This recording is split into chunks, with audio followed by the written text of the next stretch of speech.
We defined action types and action creators. Let's now go to our reducer and do something for the different actions. So inside my switch statement, I'll add my first case. And the cases are simply the action types as defined in the action types file, not the action creators, because these are only there for creating actions we want to dispatch. In the reducer, it's not about dispatching though, it's about handling. So let's simply import the action types here. I'm going to import something from, let's go up to the actions folder and then to the action types file. And that something will be add place, delete place, select place, and deselect place, because I want to handle all these cases in this reducer. So there, first of all, let me handle the add place case. And we can essentially grab the logic from our app.js file. There we have the place add handler, and there where we update the state, we update the places array by concatenating a new place to the existing list. So in the end, I can just copy that code here and put it into my reducer here, though not directly here in the case. Instead, first of all, we always return a new state. In Redux, we never directly manipulate the old one.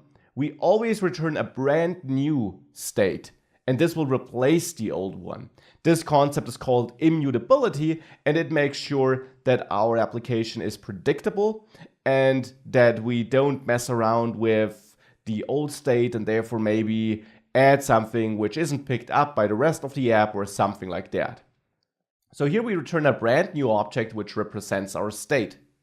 Therefore, to not lose anything from the old state, I'll first of all copy the old state properties, and I do this with the spread operator, which are just 3 dots, and then the state. This looks strange, but it essentially pulls out all the properties of the old state and adds them to this new object. Now every new property we add here either is added to it or overrides existing properties we pulled out. But old properties which we don't override will be kept, which we of course want. Because this new object is going to replace our old state, we certainly don't want to lose anything from that state. So now with that here, we got the old state copied.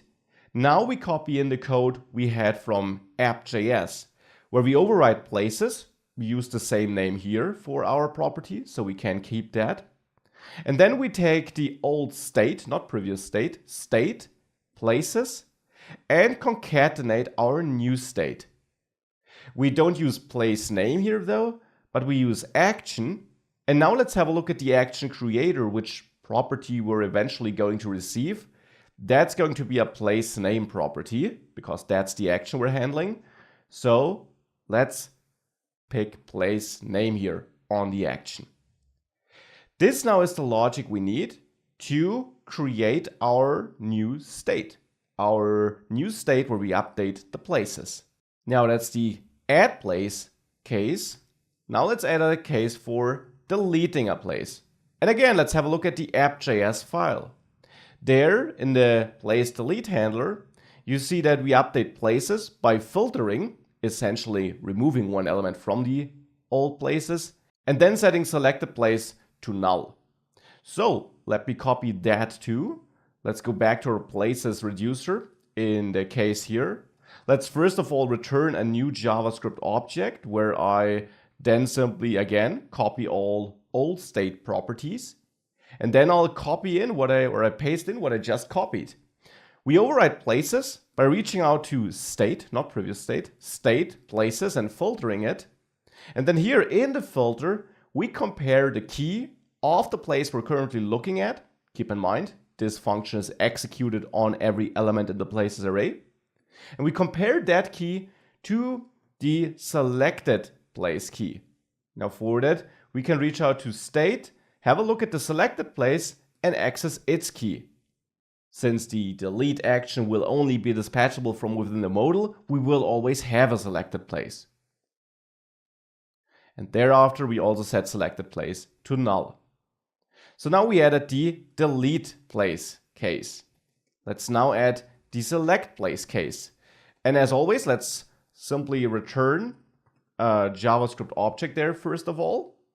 In there, let's copy all old state properties. And then we can have a look at the app.js file again. What are we doing when we select a place? Well, we set the selected place property, of course. And we do that by finding the place we clicked on. So by finding the place which has our key. So let's go back to our reducer and let's paste it in here. Selected place.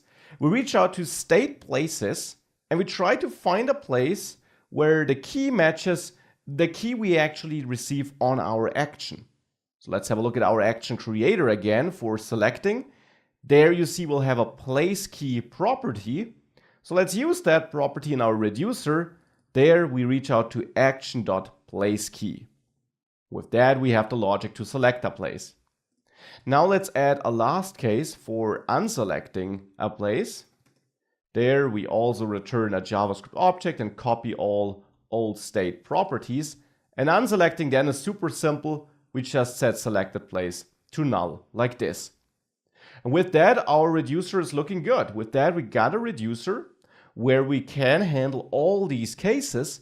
The next goal, of course, is to connect our React Native app to Redux so that we can actually dispatch our action and we can get the state from Redux.